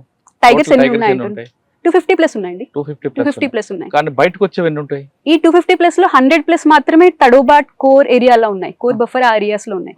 మిగిలిన 150+ బయటే ఉన్నాయి. సో లోపల ఉన్న టైగర్స్ కన్నా బయట ఉన్న టైగర్స్ చంద్రపూర్ వరకు ఉంటాయా? లేదు తెలంగాణ వైపు లేదంటే మీ మహారాష్ట్ర కర్ణాటక బోర్డర్ వైపు వస్తుంటాయి? సెంట్రల్ చాందా ఏదైతే డివిజన్ ఉందో దానికి బార్డరింగ్ స్టేట్ తెలంగాణ. సో ఇక్కడ నుంచి కావల్కి ఒక టైగర్ కారిడార్ ఉంటుంది. టైగర్స్ వెళ్ళడానికి కారిడార్స్ అని ఏవైతే అంటామో ఆ కారిడార్స్ చూసి ఇక్కడ నుంచి అక్కడికి వెళ్ళిన ఎవిడెన్సెస్ ఉన్నాయి మా దగ్గర. ఇక్కడ నుంచి వెళ్ళి చాలా అవకాశం ఉంది. తడోబా ఇదే, అంటే తడోబాలో ఏవైతే కాంపిటీషన్ బయటకు స్ప్రెడ్ అవ్వడానికి అని చూస్తున్నాయో, తడోబా బయటకు వస్తే తడోబా బఫర్, కోర్ బయటకు వస్తే బఫర్ బయటకు వస్తే టెరిటోరియల్ ఏరియాస్, అక్కడి నుంచి ఇంకా బయటకు వెళ్ళాలంటే స్ప్రెడ్ అవ్వాలంటే అప్పుడు ఈ కారిడార్ ని వాడుకుని కావల్ వరకు వెళ్తారు. అవి కవాల్ టైగర్స్ వచ్చి అక్కడ నుండి ఇంకా పైకి వెళ్ళడం జరుగుతుంటాయి. అటు కిందన కిన్నెరసాని వైపు కూడా వస్తుంటాయి. ఆహా, అంటే మాకు అంతవరకు ఇన్ఫర్మేషన్ లేదు. కావల్ వరకు అయితే వెళ్తాయి. కవాల్ వరకు వస్తుంటాయి. ఓకే, ఇప్పుడు అంటే ఆఫ్ ద రికార్డ్ కావల్లో అంటే తెలంగాణలో వైల్డ్ లైఫ్ కన్జర్వేషన్ ప్రొటెక్షన్ కొంచెం అంటే మహారాష్ట్ర అంత లేదు, ప్రస్తుతానికి అంత లేకపోవడం వల్ల అక్కడికి వెళ్ళి తిరిగి మా దగ్గరికి వెనక్కి వచ్చే ఎవిడెన్స్ లేదు. అంటే అది కొంచెం తక్కువ ప్రమాణంలో వెనక్కి వస్తున్నాయి. ఓకే, ఇప్పుడు చుట్టుపక్కల ప్రజలందరికీ ఇటు ఈ టైగర్లు అటాక్ కాకుండా ఆవుల మీద చెప్తున్న ఆవులు బయట ఉన్న పశువులకి దాని మీద అటాక్ చేయడానికి ఎలాంటి జాగ్రత్తలు తీసుకుంటారు? అదేవిధంగా ఒకవేళ నష్టం జరిగితే ఆ నష్టపరిహారం ఏ రేంజ్లో ఉంటుంది? చంద్రపూర్లో ఇంత హై డెన్సిటీ టైగర్స్ ఉండడం, ఇంత హై కాన్ఫ్లిక్ట్ ఉన్నా సరే ఇక్కడ కో ఎగ్జిస్టెన్స్ అని ఏదైతే అంటామో హ్యూమన్ టైగర్ కో ఎగ్జిస్టెన్స్, అది ఇక్కడ ఎక్కువ ఉండడానికి కారణం ఒకటి మహారాష్ట్ర గవర్నమెంట్ జిఆర్. సో ఇక్కడ ఉన్న compensation probably highest in India. ఇక్కడ ఒక పులి మనిషిని చంపితే 25 లక్షల దాకా కాంపెన్సేషన్ వస్తుంది. ఒకవేళ ఇంజురీ జరిగితే అంటే పర్మనెంట్ డిజబిలిటీ అలాంటిది ఏమైనా జరిగితే 5 లక్షలు 7.5 లక్షల వరకు కాంపెన్సేషన్ ఇవ్వడం జరుగుతుంది. అది కాకుండా క్యాటిల్ని కనుక చంపితే 75,000 వరకు, అంటే అప్పర్ లిమిట్ ఆఫ్ 75,000 వరకు వాళ్ళకి కాంపెన్సేషన్ ఇస్తాం. అది కాకుండా క్రాప్ కాంపెన్సేషన్ కూడా వేరే వేరే క్రాప్స్ కి వేరేగా ఉండడం. ఇంత హై కాంపెన్సేషన్ ఇవ్వడం వల్ల ఒక రకంగా జనాలలో ఆ టాలరెన్స్ పెరిగింది. అంటే క్రాప్ కాంపెన్సేషన్, క్యాటిల్ కాంపెన్సేట్ చేస్తూ ఉండడం వల్ల అది తగ్గింది. అది లేకపోతే ఏమవుతుందంటే ఎప్పుడైతే ఒక టైగర్ వచ్చి క్యాటిల్ని చంపింది అన్న ఒక రివెంజ్ఫుల్ దాంట్లో వాళ్ళు వెళ్ళి టైగర్ ని పాయిజన్ చేసే అవకాశం ఉంటుంది. అటువంటి సంఘటనలు అలాంటివి ఇక్కడ జరగవు. ఈ కాంపెన్సేషన్ దాని వల్ల అంటే కాపాడడంలో మాకు ఆ జిఆర్ చాలా హెల్ప్ చేస్తుంది. చంద్రాపూర్ వచ్చిన తర్వాత మీరు ఫీల్డ్ లోకి వెళ్ళి ఉంటారు, ఎన్ని కనబడి ఉంటాయి పులులు? లెక్కలేదండి, అన్ని చూసారా? చాలానే చూసాం.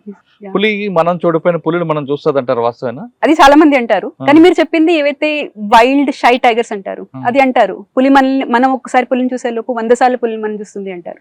అది వాస్తవం. అవునా? మిమ్మల్ని గుర్తుపడతారు పులి? గుర్తుపట్టకూడదని కోరుకుంటున్నాను. ఎందుకండి? గుర్తుపడితే మన అంటే పులి కూడా ఏ వైల్డ్ యానిమల్ కూడా చంపాలని చూడదు కదా, వాటికి ప్రాణం. ఏ వైల్డ్ యానిమల్ చంపాలని చూడదు. మనకంటే ఆ రకంగా చూస్తే వైల్డ్ యానిమల్స్ హ్యూమన్ బిహేవియర్ తో పోలిస్తే వైల్డ్ యానిమల్ బిహేవియర్ కొంచెం ఎక్కువ ప్రెడిక్టబుల్ అని చెప్పొచ్చు. స్టిల్ వైల్డ్ ఈజ్ వైల్డ్, కానీ ఏ వైల్డ్ యానిమల్ తనకి అవసరం లేకుండా, రీజన్ లేకుండా చంపాలని చూడదు. పులి గురించి మీరు చాలా చూశారు కాబట్టి పులి మీద ఒకసారి మనం మాట్లాడదాం. పులి ఏ విధంగా చూస్తుంది? దానికి ఎక్కువ సిగ్గు అంటారు. చంపిన తర్వాత చంపిన తర్వాత ఫుడ్ని బుషెస్ లో తీసుకెళ్ళి తింటుందా, లేదు ఓపెన్ గా తింటుందా? ఒకటి. రెండోది, తనకి రోజు కనీసం వారానికి ఒకసారి వేటకి వెళ్తుందా? వేటకి వెళ్ళిన ప్రతిసారి దానికి ఫుడ్ దొరుకుతుందా? ఒక్కొక్కసారి ఫుడ్ దొరికిన తర్వాత మరొకసారి వేటకి వెళ్ళడానికి ఎన్ని రోజులు గ్యాప్ తీసుకుంటుంది? మూడో క్వశ్చన్, ఫుడ్ తీసుకున్న తర్వాత బాగా అది డ్రై అయ్యే వరకు ఒక దగ్గర పెట్టుకుంటుందా, లేదు మిగతా యానిమల్స్ అటాక్ చేస్తే తింటాయి అని కోపంతో ఏమైనా దాచిపెట్టుకుంటుందా? టైగర్ రాజా లాంటి ఒక మ్యాజెస్టిక్ ఎపెక్స్ ప్రెడేటర్ అంటారు.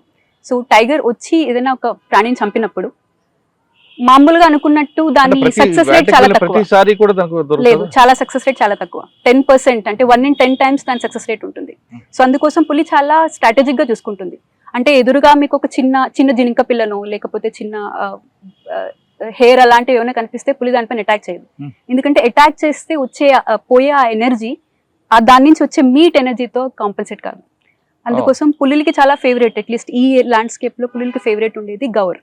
ఎందుకంటే చూడడానికి మ్యాజెస్టిక్ గా ఉంటుంది, చాలా ఎక్కువ మీట్ ఉంటుంది. సో ఒక అటెంప్ట్ లో అది మొత్తం ఎనర్జీగా వాడి అది చంపితే దానికి ఎక్కువ రోజుల వరకు దానికి కావాల్సిన మీట్ వస్తుంది. ఒకసారి చంపిన తర్వాత పులి 10 రోజుల వరకు చంపకుండా, అంటే మళ్ళీ తినకుండా ఉండగలుగుతుంది. సో ఆ రకంగా చూస్తే నెలకి 3-4 సార్లు దానికి వేటాడాల్సిన అవసరం ఉంటుంది. ఇది రెగ్యులర్ టైగర్స్ కోసం, రెగ్యులర్ పులి. ఒకవేళ పిల్లలు ఉన్న తల్లి ఉన్న టైగరస్ కనుక చేయాలనుకుంటే మీరు అన్నట్టు టైగరస్ కూడా తీసుకువెళ్ళదు. అంటే అప్పుడే పుట్టిన పులి పిల్లలు కూడా తీసుకువెళ్ళదు. అది ఒక చోట కేవ్ లాంటిది, కానీ ఒక సేఫ్ ఏరియాలో వాటిని అక్కడ ఉంచి ఇది వెళ్ళి వేటాడి తీసుకొచ్చి దానికి తినిపిస్తుంది. అండ్ మీరన్నట్టు పులులు దాన్ని చంపి ఇంకెవరైనా వచ్చేసి అవి తినేస్తాయేమో అన్న భయంతో, అది పులి బిహేవియర్ కాదు. పులి దాన్ని అది తింటుంది, అది తినగా మిగిలిందే ఎవరైనా వచ్చి తినాలి తప్ప అది వేరే వాళ్ళ కోసం చూడదు. అంటే వేరే వాళ్ళు తిన్నప్పుడు వేరే జంతువులు తింటే చూస్తూ ఊరుకోదు కదా. కానీ వేరే జంతువులు తినవు కదా. అంటే ఒక జింకను వేటాడింది, ఓకే, కొంత పాట తిని బయటకు వెళ్తుంది, వాటర్ కోసం వెళ్తుంది సాధారణంగా. ఆ పాట అలాగే ఉంటది. ఆ పాటని నక్కలో ఇంకో వేరే వచ్చాం అడవి కుక్కలు తినడానికి ప్రయత్నం చేస్తే ఊరుకుంటుందా? చూస్తే ఖచ్చితంగా ఊరుకోదు. అది ఎలాగూ ఉంది. కానీ ఒక టైగర్ కి దాని టెరిటరీ డిఫెండ్ చేసుకోవడం తెలుసు, దాని మార్కింగ్ తోటు అది ఎప్పుడు దాని ప్రెసెన్స్ చెప్తూనే ఉంటుంది. సో అది కాకుండా కూడా తినే ఉంటాయి. ఎలాగో మనకి తెలిసిన వీటికి ఏదో ఒక పదం ఉంటుంది, జాకల్ ఫాక్సెస్ ఇవన్నీ కూడా పులి తినగా వదిలినవి తినే జంతువుల కూడా ఉన్నాయి, అవి ఉన్నాయి. కానీ యాజ్ సచ్ పులి అది తిన్న తర్వాత మిగిలినవి వేరేవి తింటాయి తప్ప. పులి తన టెరిటరీని ఎలాగ ఐడెంటిఫై చేస్తారు? అంటే ఈ ప్రాంతం నాది అని చెప్పడానికి, అంటే కొంతమంది అంటే చెట్ల మీద గొర్రెలతో రబ్ చేస్తారా, లేదు టాయిలెట్ వెళ్ళి యూరిన్ ఆ స్మెల్ ద్వారా ఐడెంటిఫై చేస్తారా? పులి territorial animal, tiger is a territorial animal. So దాన్ని డిఫెండ్ చేసుకోవడం కోసం ఎంత స్ట్రాంగ్ అయితే అది ఎంత ఎక్కువ ఏరియాని దాన్ని క్లెయిమ్ చేసుకుంటుంది. ఒక రాజులాగా ఎంత స్ట్రాంగ్ రాజు ఉంటే అంత ఎక్కువ ఏరియా ఇది నాది అంటాడు, ఇది నా రాజ్యం అంటాడు. అలాగే పులికి కూడా అంత ఎక్కువ ఏరియా డిఫెండ్ చేసుకుంటున్నప్పుడు అది ప్రతి రోజు దాన్ని మార్కింగ్ లో చాలా ఎక్కువ టైం స్పెండ్ చేస్తుంది. సో మార్కింగ్ చేయడానికి ఒకటి మీరు అన్నట్టు టైగర్ యూరిన్. సో ప్రతి చోట మీరు చూస్తే కూడా అది పులి బిహేవియర్ లో, సో దాన్ని ఫాలో అవుతూ ఉంటే ప్రతి చోట వెళ్తుంది, కొంచెం యూరిన్ ఆ ఏరియాలో వదిలేస్తుంది, మళ్ళీ కొంచెం దూరం నడుస్తుంది, మళ్ళీ ఇంకొంచెం ఏరియా, అలా మొత్తం దాన్ని టెరిటరీని డిఫెండ్ మార్క్ చేసుకుంటుంటుంది. ఈ మార్క్ చేసుకున్న దాంట్లో వేరే ఇంకేదైనా టైగర్ వస్తే అది మళ్ళీ షో ఆఫ్ స్ట్రెంత్ లాగా. ఫీమేల్ టైగర్స్ ఎలా ఆ ఏరియాలో అలౌడ్ అవుతాయి, కానీ వేరే టైగర్ ఏమైనా వస్తే ఈ వాసన బట్టే వాళ్ళ మధ్య ఉన్న కాన్ఫ్లిక్ట్ కానీ టెరిటోరియల్ ఫైట్స్ కానీ ఈ వాసన స్మెల్ అనేది చాలా కీలకం. అది ఒకటి. రెండో క్వశ్చన్ మీరు అనేది బార్క్ ఇచ్చేయడం, బార్కింగ్ కూడా, బార్కింగ్ ఈ యూరిన్ మార్కింగ్ ఈ రెండు వాటి టెరిటరీ డిఫెన్స్ లో అవి వాడే ఒక టెక్నిక్స్. ఇప్పుడు మీరు చెప్తున్నట్టుగా చుట్టుపక్కల వచ్చే ఏమైనా చూస్తుంటాయి, మీరు ఫీల్డ్లోకి వెళ్ళినప్పుడు ఎప్పుడైనా పులి ఎదురుపడడం, అది అటాక్ చేస్తుంది భయపడడం అనేటువంటి సంఘటనలు జరిగాయా మీకు? వెళ్ళినప్పుడు నేను ఇందాక చెప్పినట్టుగా ఏ పులులు కానీ ఏదైనా వైల్డ్ లైఫ్ వాటికి అవసరం లేకుండా అటాక్ చేయదు. సో ఎప్పుడైనా వెళ్ళినప్పుడు మనం మన తరపు నుంచి కొన్ని జాగ్రత్తలు తీసుకోవాలి. అంటే ఇప్పుడు రాత్రిపూట ఒక్కళ్ళు వెళ్ళడం, ఈవెన్ లేకపోతే జంగిల్లోకి వెళ్ళినప్పుడు కూడా, ఇవిలోకి వెళ్ళినప్పుడు కూడా ఒక్కళ్ళు వెళ్ళడం అనేది మనం ఆపాలి, అవాయిడ్ చేయాలి. రెండోది, వెళ్ళిన తర్వాత కూడా పులికి తన హైట్, ప్రే హైట్ అనేది ఒక అందాజా ఉంటుంది. సో ఆ హైట్ లో వంగడం, అక్కడ కూర్చోవడం, అంటే ఒక బుషెస్ లో ఏదైనా దాక్కున్న చోటు నుంచి మనం ఉన్నట్టు, అంటే మనం ఏం చేయడం వల్ల దానికి మనం ప్రే అన్నట్టు అనిపిస్తాము, తినే వస్తువు అన్నట్టు అనిపిస్తాము, అలాంటి పనులు మనం అవాయిడ్ చేస్తే పులి మనల్ని ఏమైనా చేస్తుందన్న భయపడాల్సిన అవసరం లేదు. అండ్ ఎప్పుడైనా పెట్రోలింగ్కి వెళ్ళినప్పుడు సాధారణంగా ఒక్కళ్ళు వెళ్ళరు, ఇద్దరు మనుషులు కలిసి వెళ్తారు, లేకపోతే సౌండ్లు చేసుకుంటూ వెళ్తారు, కర్రతో ఇలా పెట్రోలింగ్ చేసే వాళ్ళు యూజువల్లీ లాఠీతో అలాగా చేసుకుంటూ వెళ్తారు. ఇలాంటివి చేయడం వల్ల ఇప్పుడు సడన్ గా పులికి మనం ఎదురైంది అనుకోండి, ఫేస్ టు ఫేస్ అయిపోయి ఏమీ చేయొద్దు, జస్ట్ అలా నించోవాలి. వంగద్దు, అరవద్దు, వెనక్కి పరిగెట్టద్దు, ఏమీ చేయొద్దు, జస్ట్ అలా నించోవాలి. ఎందుకంటే పులికి ఆ ఉన్న మ్యూచువల్ అండర్స్టాండింగ్ వల్ల ఇది మన ప్రే కాదు అన్న ఒక అండర్స్టాండింగ్ ఉంటుంది, దాన్ని మనం అలా ఉండాలి. అది చెప్పడం తేలిక, ఎప్పుడైనా పులి మన ఎదురుగా వస్తే అంత ధైర్యం ఉండడం కష్టం, కానీ ఐడియల్ వే అయితే ఏమీ చేయదు. ఓకే, కానీ కొంతమంది ఫారెస్ట్ ఆఫీసర్లు పులి ఒకవేళ ఎదురు పడితే పులికి ముందు నడిచినప్పుడు ఒక బొమ్మ వెనక పెట్టుకుని నడుస్తుంటారు. ఎందుకు? మీరు ఇందాక అన్నట్టు ఎంత అయితే పెద్దగా ఉంటుందో, అంటే ఒక మనిషి లేదా ఒక వస్తువు ఎంతైతే దాన్ని పెద్దగా కనిపిస్తూ ఉంటుందో అది అంత తక్కువ అవకాశం ఉంటుంది పులికి అది ప్రే అనుకునేలాగా. ఫర్ ఎగ్జాంపుల్, నీకు ఎక్కడైనా ఒక పులి లేదా ఒక స్లాత్ బేర్ ఈ రెండు కలిసాయి అనుకోండి, మీరేమనుకుంటున్నారు? దేని చూసి భయపడుతుంది అనుకుంటారు? పులి భయపడుతుంది. స్లాత్ బేర్ చూస్తే పులి భయపడుతుంది అనుకుంటున్నారా? కాదా? అవునా? చూసారా మీరు ఎప్పుడైనా? సైజ్ బట్టి ఉంటుంది. స్లాత్ బేర్ చిన్నది ఉండి పులి పెద్దది ఉంటే స్లాత్ బేర్ భయపడుతుంది. అదే హైట్ బట్టి అయితే దీనికే భయపడుతుంది. స్లాత్ బేర్ పెద్దది ఉంటే మీరు ఇన్ఫాక్ట్ చూస్తే ఎప్పుడైనా ఈ రెండు ఒకటి దాంతో ఒక ఎదురు పడితే స్లాత్ బేర్ సడన్ గా ఏం చేయదు, పరిగెట్టదు, పారిపోదు, ఏమీ చేయదు, జస్ట్ ఇలా రెండు కాళ్ళపైన నించుని చేతులు ఇలా అంటే పెద్దగా చూపిస్తుంది, అంటే తన బాడీ ఉన్నదానికన్నా పెద్దగా చూపించడానికి చూస్తుంది. దాంతో ఓకే పులికి అర్థమవుతుంది ఇది నాకన్నా పెద్దది, లేదా ఇది నేను అటాక్ చేసి చంపే ఆ పరిస్థితి కాదు అనేది దానికి అర్థమవుతుంది.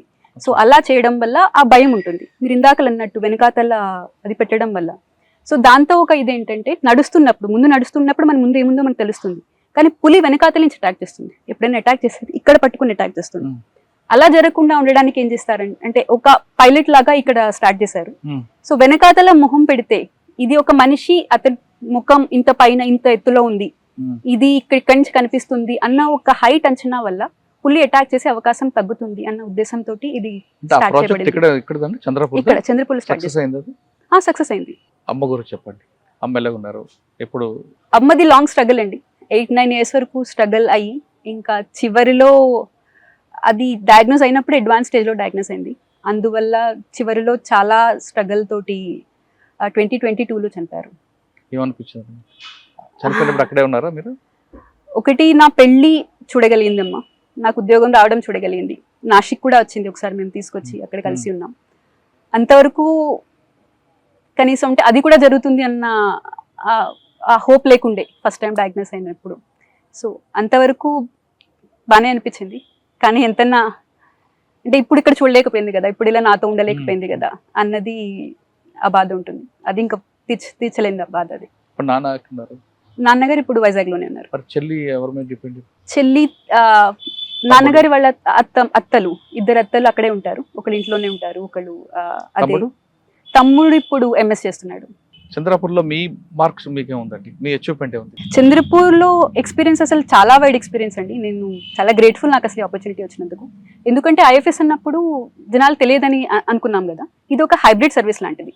అంటే ఏదైతే అడ్మినిస్ట్రేటివ్ సర్వీస్లో డెవలప్మెంటల్ యాక్టివిటీస్ పైన ఫోకస్ ఉంటుందో, అదే పోలీస్లో లా అండ్ ఆర్డర్కి సంబంధించిన ఇది ఉంటుందో ఫోకస్ ఉంటుందో, ఇక్కడ రెండిట్లో హైబ్రిడ్ ఉంటుంది. ఇక్కడ మీరు డెవలప్మెంటల్ యాక్టివిటీస్ చేయగలుగుతారు, విలేజెస్ కానీ ట్రైబల్స్ కానీ ఆ యాక్టివిటీస్ చేయగలుగుతారు. అలాగే ఇక్కడ లా అండ్ ఆర్డర్ రిలేటెడ్ అంటే టైగర్ పోచింగ్, దాని కేస్ ఇన్వెస్టిగేషన్ అవి కూడా చేయగలుగుతారు. సో నాది రెండు మెయిన్ అచీవ్మెంట్స్ అని చెప్పగలుగుతానండి, అట్లీస్ట్ నా ఎక్స్పీరియన్సెస్ ప్రకారం. ఇక్కడ నేచర్ ఎడ్యుకేషన్ సంబంధించి బొటానికల్ గార్డెన్ అని ఒక పెద్ద ప్రాజెక్ట్ స్టార్ట్ చేశారు. అది ఇంతకు ముందు ఇక్కడ ఉన్న ఎమ్మెల్యే ఫారెస్ట్ మినిస్టర్, ఇంతకుముందు ఫారెస్ట్ మినిస్టర్, అతని కాన్స్టిట్యుయెన్సీ ఇది చంద్రపూర్. సో అతన్ని స్టార్ట్ చేసిన ప్రాజెక్ట్ అది. నేను దాన్ని ఇనాగ్రేట్ చేయగలిగాం, అంటే ఒక టీంతో, మంచి టీంతో మేము దాన్ని ఇనాగ్రేట్ చేయగలిగాం. అది 250 కోట్ల ప్రాజెక్టు ఒక 6-7 ఏళ్ల వరకు నడిచింది. అది లాస్ట్ ఇయర్ 2024లో ముఖ్యమంత్రి గారు, మహారాష్ట్ర ముఖ్యమంత్రి గారు దాన్ని ఆవిష్కరించారు, ఇనాగ్రేషన్ జరిగింది. ఒక సంవత్సరంలో సుమారు 10 లక్షల మంది దాకా విజిటర్స్ వచ్చారు. ఒక 40,000 మంది పిల్లల్ని మేము ఇక్కడ గైడెడ్ స్టడీ టూర్ లేదా గైడెడ్ టూర్స్ కింద మేము తీసుకురాగలిగాను. ఓవరాల్గా నేచర్ ఎడ్యుకేషన్కి ఒక ప్లాట్ఫామ్ లాగా తయారు చేయగలిగాం. అది నాకు ఒక పెద్ద ఎక్స్పీరియన్స్. అంటే ఫస్ట్ పోస్టింగ్లోనే అంత చేయగలగడం ఒక ఎక్స్పీరియన్స్. రెండో పెద్ద ఎక్స్పీరియన్స్ టైగర్ పోచింగ్ కేసులో ఏదైతే నేను చెప్పిన 2 ఇన్వెస్టిగేషన్ అది చేయగలిగాను. అది 2025లో స్టార్ట్ అయింది. ఒక చిన్న కేసు నుంచి, మా దగ్గర స్టార్ట్ అయిన ఒక చిన్న కేసు నుంచి ఒక పార్దీ బహేలియా అన్న ఒక గ్యాంగ్ వాళ్ళు ఇక్కడికి వచ్చి, ఇక్కడి నుంచి వాళ్ళు ఎలాగ టైగర్స్ని చంపి దాన్ని అక్కడ అస్సాం, షిల్లాంగ్లో ఉన్న వాళ్ళకి అమ్ముతున్నారు, అక్కడి నుంచి అది ఎలా మయన్మార్ వరకు వెళ్ళిందో, ఇది ఒక పెద్ద కేసు. ఒక ఎంటైర్ గ్యాంగ్ ని ఐడెంటిఫై చేసాం. మీ దగ్గర పులుల్ని ఏ విధంగా వేటాడుతారు? సాధారణంగా కొన్ని ప్రాంతాల్లో పులుల్ని, మీకు సాకి అనే పులు ఉంటుంది హైదరాబాద్లో జూ పార్క్లో, అది అప్పుడు సెన్సేషన్. ఆ సాకి పులిని ఒక వ్యక్తి పైనుంచి రావడం, ఆ పులిని హ్యాంగ్ చేయడం, దానికి ఉన్న స్కిన్ గోల్డ్ తీసుకుని వెళ్ళి అమ్ముతాడు. ఎవరు చేశారు, పులిని చంపడం అనేది పెద్ద హీరో అది. కానీ మీ దగ్గర ఎంఓ ఏ విధంగా ఉంటుంది? అంటే పులికి మొత్తం బంధుని చంపుతారా, నేను నాకు చెప్పినట్లు హ్యాంగింగ్ చేసి ఉచ్చులో పడి చంపేస్తుంటారా? ఇప్పుడు ఏదైతే మేము చూసిన కేసు చెప్పానో, అది జనవరిలో జరిగిన కేసు. ఆ కేసు ఇంట్రెస్టింగ్గా ఉండే, చాలా గ్రూసమ్, క్రూయల్గా కూడా అనిపించి ఉండే. ఎందుకంటే మీరు అన్నవి లోకల్ గ్యాంగ్స్ అయి ఉండొచ్చు, అంటే ఆపర్చునిటిస్టిక్గా చంపగలిగే ఉండొచ్చు. కానీ ఇప్పుడు నేను చెప్తుంది ఒక ఆర్గనైజ్డ్ టైగర్ పోచింగ్ గ్యాంగ్. వాళ్ళది ట్రెడిషనల్ హంటర్స్ ఒకప్పుడు ఉండేవారు, ప్రిమిటివ్ హంటర్స్ ఉండేవారు. పార్దీ, బహేలియా, బావరియా ఇలాంటి గ్యాంగ్స్ అక్కడ ట్రైబల్స్ వాళ్ళు కాబట్టి వాళ్ళు ఎంఓ రాగానే తల మీద కొడతారు. రాగానే తల మీద కొడతారు. కానీ దానికంటే ముందు చాలా బ్యాక్గ్రౌండ్ వర్క్ చేస్తారు. ఏదైనా ఒక చోట వాళ్ళు చంపాలనుకుంటే, ఈ మధ్య వాళ్ళ ఎంఓలో ప్రకారం ఏంటంటే టైగర్ ఏరియాస్ కంటే టైగర్ ఏరియాస్ పక్కనున్న, అంటే తడోబాలో చేయకుండా తడోబా చుట్టూ ఉన్న బ్రహ్మపురి, చంద్రపూర్ ఇలాంటి ఏరియాస్ లో చేయడం. అంటే ఎక్కడైతే తక్కువ ప్రొటెక్షన్ ఉంటుందో, తక్కువ పెట్రోలింగ్ ఉంటుందో, ఫస్ట్ ఆ ఏరియాకి వెళ్తారు, అక్కడ ప్రాపర్ రెక్కీ చేస్తారు, అక్కడ కొన్ని నెలలు కావాలంటే ఉంటారు. అండ్ ఉన్నప్పుడు కూడా ఎలా ఉంటారంటే ఒకలాంటి డేరా, 4 పుల్లలు, 4 బాంబూ కట్టెలు ఉంటాయి, దానిపైన ఒక టర్పాలిన్ షీట్ ఉంటుంది, అదే వాళ్ళ ఇల్లు. దాని కింద ఒక మంచం లాగా పెట్టుకుంటారు, మొత్తం వాళ్ళ పిల్లలతో సహా, ఫ్యామిలీతో సహా అందరు అక్కడే ఉంటారు. చుట్టూ ఉన్న వాళ్ళకి వాళ్ళు ఏదో ఒక, అంటే కాటన్ ఫీల్డ్ లో పనిచేయడానికి వచ్చాము ఇలాంటి ఏదో ఒక కారణం చెప్పి అక్కడ ఉంటారు. ఉన్న తర్వాత వాళ్ళకి ప్రాపర్ గా ఏ టైగర్ ఎక్కడ ఏ టైంలో ఏ ఏరియా నుంచి క్రాస్ అవుతుందో దీని పక్కా నాలెడ్జ్ ఉంటుంది. ఎంత ఫారెస్ట్ డిపార్ట్మెంట్ వాళ్ళు పెట్రోలింగ్ చేసి తెలుసుకుంటారు, అంత ఇన్ఫర్మేషన్ వాళ్ళు తెలుసుకుంటారు. సో తెలుసుకుని ఒకలాంటి స్నేర్స్ లాంటివి పెడతారు. స్నేర్స్ అంటే మీరన్న ఉచ్చు లాంటిది. సో ఒకవి దేశీ జుగాడ్ లాంటి ఉచ్చు, చూడడానికి చాలా సింపుల్ గా అనిపిస్తుంది, ఎవరైనా చేయగలుగుతారు అనిపిస్తుంది. రస్ట్ పట్టిన ఒక తుప్పు ఇనుమ ముక్కలాగా ఉంటుంది. అలాంటిది టైగర్ వెళ్లే దారిలో అది అక్కడ పెడతారు.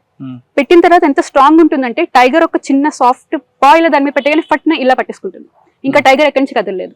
సో వాళ్ళు అక్కడే ఉండి ఇంకా మీరు అన్నట్టు వెనకాతలు కొట్టడం, అంటే సెమీ కాన్షియస్ స్టేట్ లో దాన్ని తీసుకొచ్చి ఇంకా అక్కడి నుంచి ఒక 8-10 మంది దాకా అక్కడే ఉండి 5 గంటలు 10 గంటలు రాత్రంతా పట్టే జాబ్ ఇది.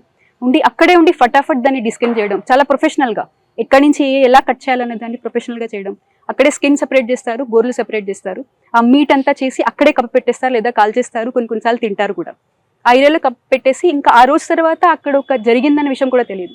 అంత ప్రొఫెషనల్గా వీళ్ళు క్లియర్ చేయగలుగుతారు, డెబ్రీ అంతా క్లియర్ చేయగలుగుతారు.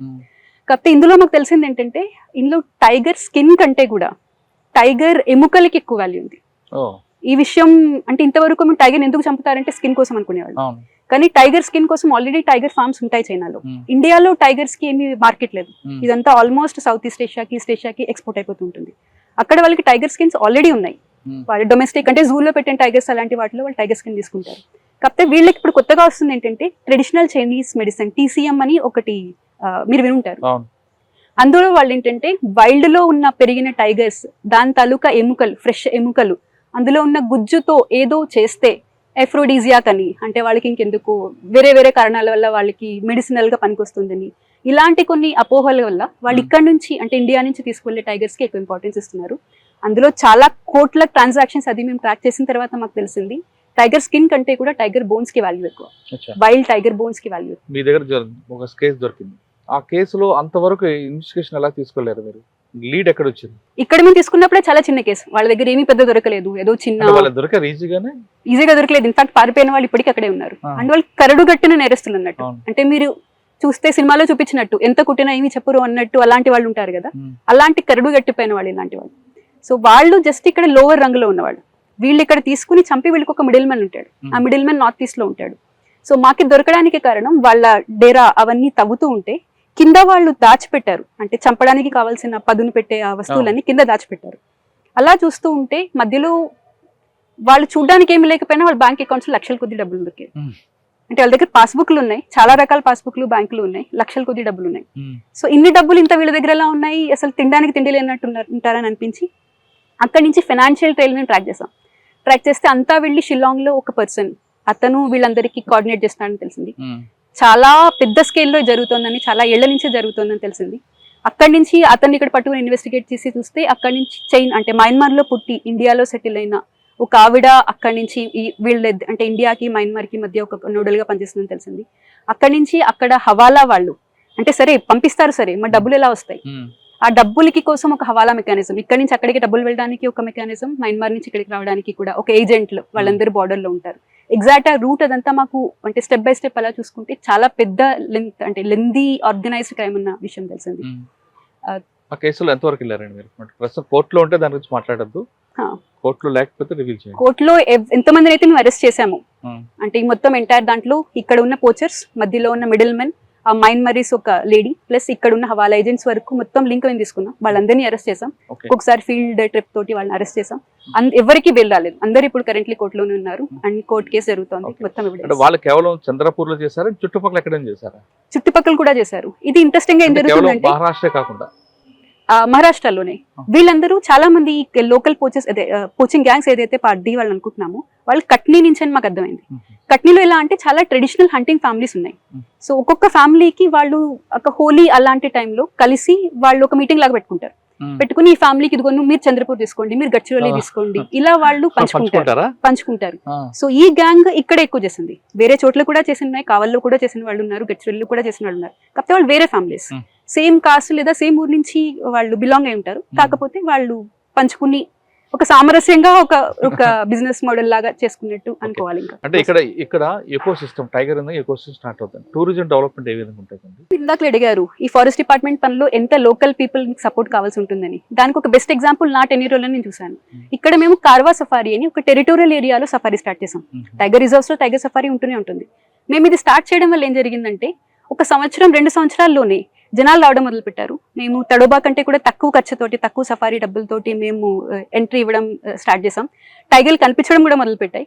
దాంతో లోకల్ వాళ్ళు బయట వాళ్ళకి అంటే పూణే, ముంబై, హైదరాబాద్ వాళ్ళు కూడా చెప్పడం మొదలు పెట్టారు. వాళ్ళు కూడా వచ్చారు. వాళ్ళు వస్తున్నారని తెలిసి లోకల్ వాళ్ళు వాళ్ళ సొంత డబ్బులతో అప్పు తీసుకుని జిప్సీలు కొనుక్కున్నారు. సో ఇప్పుడు వాళ్ళే లోకల్ జిప్సీలన్నీ వాళ్ళే రన్ చేస్తున్నారు. దీంతో ఓవరాల్ ఎకో సిస్టమ్ క్రియేట్ అవ్వడం వల్ల మేము చూసిన ఫస్ట్ మేజర్ చేంజ్ ఏంటంటే అక్కడ ఇంతకు ముందు వరకు జరిగే ఆ చెరాయి క్యాటిల్ గ్రేజింగ్ ఏదైతే ఉంటుందో అది అయిపోయింది. అక్కడ పోచింగ్ అంటే మేము కొత్తగా పెట్రోలింగ్ చేయాల్సిన అవసరం లేదు. ప్రతిరోజు లోకల్ వాళ్ళు వెళ్తారు, వాళ్ళు చూసి చెప్తారు, ఈ రోజు ఈ టైగర్ కనిపించింది, ఇది ఇక్కడ కనిపించింది, ఇక్కడ తాగుతుంది అని చెప్తారు. అంటే ఏ పని అయితే ఫారెస్ట్ డిపార్ట్మెంట్ చేస్తుందో, అంటే చాలా ఎఫర్ట్ పెట్టి పెట్రోలింగ్ చేయడం, ప్రొటెక్ట్ చేయడం మేము చేయాల్సి వస్తుందో, అది ఫ్రీగా వాళ్ళే కావాలనుకుని లోకల్ వాళ్ళు చేస్తున్నారు. సో ఇదొక విన్, వాళ్ళు ఓన్ చేసుకుంటున్నారు. ఇప్పుడు అది వాళ్ళ ఫారెస్ట్ లాంటిది. అక్కడ ఏ చిన్న జరిగినా వాళ్ళు వచ్చి మాకు చెప్తారు, మేము వెళ్ళి వాళ్ళకి చెప్పాల్సిన అవసరం లేదు. వాళ్ళే దాని మేనేజ్మెంట్ చూస్తున్నారు, దాని హ్యాబిటాట్ మేనేజ్మెంట్ వాళ్ళే చూసుకుంటున్నారు, వాళ్ళే దాన్ని ప్రొటెక్ట్ చేసుకుంటున్నారు. అదొక విన్ విన్ సిచ్యువేషన్. టూరిజం ఎలా ఫారెస్ట్ ప్రొటెక్షన్ కి కావాలో సహకరిస్తుందో ఇది చెప్పడానికి బెస్ట్ ఎగ్జాంపుల్ అని చెప్తాను నేను. ఫైనల్ గా చెప్పండి, ఈ డిపార్ట్మెంట్కి వచ్చారు, సముద్ర ప్రాంతం నుంచి అడవి ప్రాంతానికి వచ్చారు. ఈ డిపార్ట్మెంట్ అంటే ఇష్టంగా వచ్చినా ముందు ఛాన్స్గా వచ్చావు, ఇక్కడికి వచ్చిన తర్వాత ఇష్టపడ్డావు కాబట్టి నీ గోల్ ఏముంది? కరెక్ట్ గా చెప్పారు. ఇక్కడికి వచ్చినప్పుడు ఒక ఉద్యోగం అనుకునే వచ్చాను, కానీ ఇక్కడికి వచ్చిన తర్వాత నాకు నిజంగా దీని గురించి అర్థమైంది, దీన్ని అప్రిషియేట్ చేయడం స్టార్ట్ చేశాను. గోల్ అంటే నాకు ఈ సర్వీస్ ఒక పెద్ద ప్లాట్ఫామ్ ఇచ్చింది, హ్యూజ్ రిసోర్సెస్ ఇచ్చింది. దీన్ని ఒక సెన్స్ ఆఫ్ పర్పస్ తోటి ఎంతో కొంత చేంజెస్ తీసుకురావాలని చూస్తున్నాను. చాలా పెద్ద పెద్ద చేంజెస్ అని కాదు, ఒక చిన్న చేంజ్ ఒక కుటుంబానికి లేదా ఒక ఊరికి ఏ కొంచెం చేయగలిగినా సరే అది ఆ పర్పస్ లేదా నాకు వచ్చిన అవకాశానికి నేను జస్టిస్ చేశాను అనుకుంటున్నాను. అది చేయడమే నాకు. ఓకే, ఇక్కడ మరొక క్వశ్చన్ వస్తుంది మీకు. ఇటు ప్రొఫెషనల్, పర్సనల్ లైఫ్. ఆడపిల్లవైనా ఇంటికి వచ్చాక భర్తకి మన చేతిని వంట పెట్టాలి, అన్నీ కూడా ఉంటాయి. మరి ఈ రెండు అంటే పర్సనల్ లైఫ్ని ప్రొఫెషనల్ ఎలా మేనేజ్ చేస్తున్నారు? మీరు చెప్పింది వ్యాలిడ్ క్వశ్చన్. ఇన్ఫాక్ట్ చాలా మంది కపుల్ ఎవరైతే సర్వీస్ లో ఉన్నారో వాళ్ళు ఫేస్ చేసేదే ఇది. అందులో ఏంటంటే ఇట్ డిపెండ్స్ ఆన్ పార్ట్నర్ అండి. మీ పార్ట్నర్ ఎంత అండర్స్టాండింగ్ ఉంటారు, అంటే ఎంత మీ నుంచి ఎక్స్పెక్టేషన్స్ ఎలా ఉంటాయి అన్న దాన్ని బట్టి ఈ వర్క్ లైఫ్ బ్యాలెన్స్ జరుగుతుంది. ఒక రకంగా చూడాలంటే మహారాష్ట్రలో కనీసం స్పౌజల్ కేసెస్ లో ఒక చోట పోస్టింగ్ ఇవ్వడం అన్నది ఇక్కడ ట్రెడిషనల్.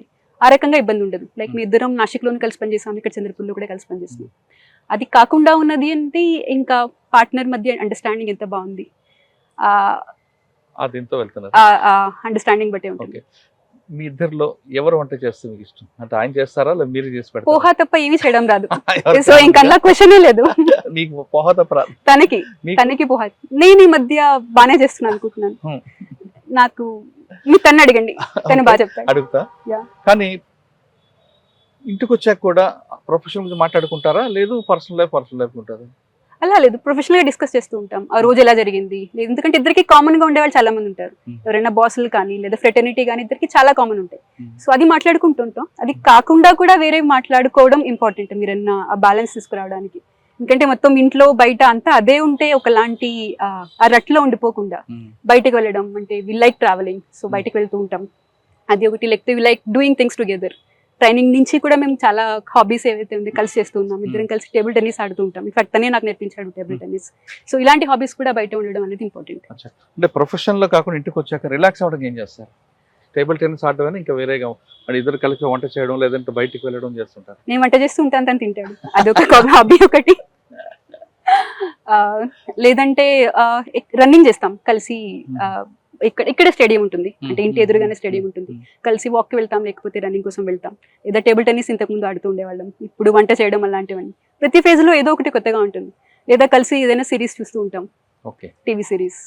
ఫైనల్ గా చెప్పండి, ఫారెస్ట్ డిపార్ట్మెంట్లకి ఆయుధాలు ఉండవు కాబట్టి ఫారెస్ట్ డిపార్ట్మెంట్ నైట్ బీట్లు ఉంటాయని, ఇది రకరకాల రూములు ఉంటాయి. అమ్మాయిలకి సూటబుల్ కాదు అనేది కొంత వాడుతుంది. చాలా మంది ప్రొఫెషన్లో వస్తుంటారు, ఇందులో కూడా అన్ని ప్రొఫెషన్లోకి వచ్చినట్లే. ఈ ప్రొఫెషన్లోకి రావాలనుకున్న అమ్మాయిలకి మీరు ఇచ్చే మెసేజ్?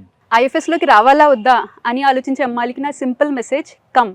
ఇది ఒక ఫీల్డ్ పోస్ట్. ఈ ఫీల్డ్ పోస్ట్ వల్ల మీకు వచ్చే ఆ సెన్స్ ఆఫ్ పర్పస్ కానీ లేకపోతే ఆ సెల్ఫ్ కాన్ఫిడెన్స్ కానీ వేరే ఏ డెస్క్ జాబ్లోనూ రాలేదు. అండ్ ఇక్కడికి వచ్చిన తర్వాత కూడా వచ్చే మీ ప్లాట్ఫామ్ కానీ అమౌంట్ ఆఫ్ రీసోర్సెస్ కానీ ఒక సొసైటీలో చిన్న చేంజ్ తీసుకురావడానికి మీకు చాలా అవకాశాలు ఉంటుంది, అంత ఆపర్చునిటీ ఉంటుంది. అది మిస్ చేసుకోవద్దు. So definitely come, and if possible come to Maharashtra forest department. Forest డిపార్ట్మెంట్కి వచ్చే వాళ్ళు ఖచ్చితంగా అమ్మాయిలు అయితే ఖచ్చితంగా ఓకే. ఫారెస్ట్ డిపార్ట్మెంట్ రావాలనుకున్న అమ్మాయిలకు ఖచ్చితంగా రండి అంటున్నారు శ్వేత గారు. పర్టికులర్గా మహారాష్ట్ర ఫారెస్ట్ డిపార్ట్మెంట్ అయితే ఇంకా బాగుంటుంది.